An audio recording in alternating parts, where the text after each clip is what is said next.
Hello again everybody, and today I'm going to turn my attention to Pliny's second letter, which is about the eruption of Mount Vesuvius. It might have seemed a little tenuous yesterday when I was talking about the idea of fake news, but actually, as you will see from the text of Pliny's letter today, this is something that Pliny was very much aware of, and it does give us some pause for thought. So what does Pliny actually tell us about the volcano in the second letter? Well, first of all, his uncle saw the cloud, and as we heard yesterday, his uncle then set off. So he continues. Though my mind shrinks from remembering, I will begin. After my uncle's departure, I spent the rest of the day with my books, as this was my reason for staying behind. Then I took a bath, dined, then dozed fitfully for a while. For several days past there'd been earth tremors which weren't particularly alarming because they're frequent in Campania. But that night the shocks were so violent that everything felt as if it were not only shaken but overturned. My mother hurried into my room and found me already getting up to wake her as if she was still asleep. We sat down in the forecourt of the house between the buildings and the sea close by. I don't know whether I should call this courage or folly on my part. I was only 17 at the time, but I called for a volume of Livy. Well, you could call that folly, whether there's an eruption or not, as if I had nothing else to do. I even went on with the extracts I'd been making. When he saw us sitting there and me actually reading, a friend from Spain scolded us both, me for my foolhardiness and my mother for allowing it. Nevertheless, I remained absorbed in my book. By now it was dawn, but the light was still dim and faint. The buildings round us were already tottering. The open space we were in was too small for us not to be in real and imminent danger if the house collapsed. This finally decided us to leave the town. We were followed by a panic-stricken mob of people wanting to act on someone else's decision in preference to their own, a point in which fear looks like prudence, who hurried us on our way by pressing hard behind in a dense crowd. Once beyond the buildings we stopped, and there we had some extraordinary experiences which thoroughly alarmed us.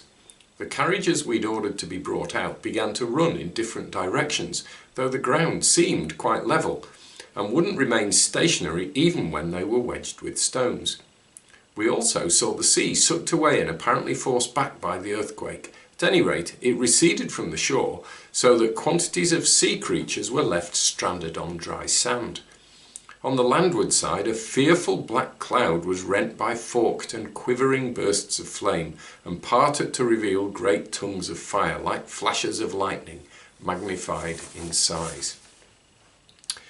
So, already there'd been several days of earthquakes. Now, we know from study of plate tectonics that earthquakes and some sorts of volcanic eruptions go very much hand in hand because they're the same thing causes both.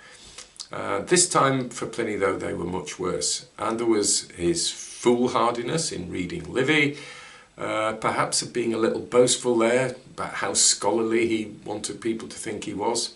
More earth tremors, danger of collapsing buildings, so they decided to leave town, and then they were followed by a dense crowd. So, mob behaviour there, an interesting psychological observation.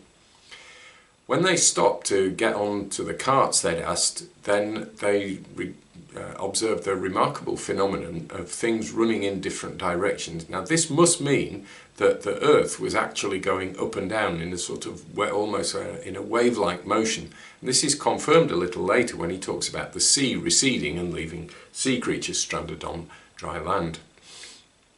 There was also a black cloud with tongues of fire. Now we know this is one of the things that comes with volcanic eruptions like this, and it's one of the things that's part of a Plinian eruption. So, how does his letter go on? At this point, my friend from Spain spoke up still more urgently. If your uncle is still alive, he will want you both to be saved. If he's dead, he would want you to survive him. Why put off your escape? We replied we wouldn't think of considering our own safety as long as we were uncertain of his. Without waiting any longer, our friend rushed off and hurried out of danger as fast as he could. Soon afterwards, the clouds sank down to earth and covered the sea. It had already blotted out the island of Capri and hidden the promontory of Misenum from sight. Then my mother implored, entreated and commanded me to escape as best I could. A young man might escape, whereas she was old and slow and could die in peace as long as she hadn't been the cause of my death too. Interesting psychological observation by Pliny there. I refused to save myself without her, and grasping her hand forced her to quicken her pace. She gave in reluctantly, blaming herself for delaying me. Ashes were already falling, not as yet very thickly. I looked round. A dense black cloud was coming up behind us, spreading over the earth like a flood. Remember that detail.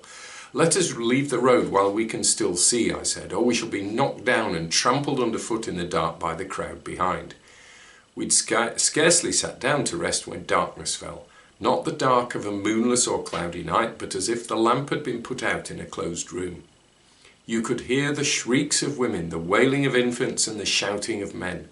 Some were calling their parents, others their children or their wives, trying to recognize them by their voices. People bewailed their own fate or that of their relatives, and there were some who prayed for death in their terror of dying. Many sought the aid of the gods, but still more imagined there were no gods left, and the universe was plunged into eternal darkness forevermore. There were people, too, who added to the real perils by inventing fictitious dangers. Fake news. Some reported that part of Misenum had collapsed or another part was on fire, and though their tales were false, they found others to believe them. Thank goodness they didn't have 5G masts. A gleam of light returned, but we took this to be a warning of the approaching flames rather than daylight. However, the flames remained some distance off. Then darkness came on once more, and ashes began to fall again, this time in heavy showers. We rose from time to time and shook them off, otherwise we should have been buried and crushed beneath their weight. I could boast that not a groan or cry of fear escaped me in those perils, had I not derived some poor consolation in my mortal lot from the belief that my whole world was dying with me and I with it. So he's now reached the same psychological state as his mother had done earlier. So the darkness thinned a little bit. Everything then was covered in ash. There were earthquakes, there were hysterical predictions, and then there was belittling some people's calamities by exaggerating others. So Pliny goes on. At last the darkness thinned, dispersed into smoke or cloud. Then there was genuine daylight, and the sun actually shone out, but yellowish as it is during an eclipse. We were terrified to see everything changed, buried deep in ashes like snowdrifts. We returned to Misenum, where we attended to our physical needs as best we could, and then spent an anxious night alternating between hope and fear. Fear predominated, for the earthquakes went on, and several hysterical individuals made their own and other people's calamities seem ludicrous in comparison with their own frightful predictions. But even then, in spite of the dangers we'd been through and were still expecting, my mother and I still had no intention of leaving until we'd got news of my uncle.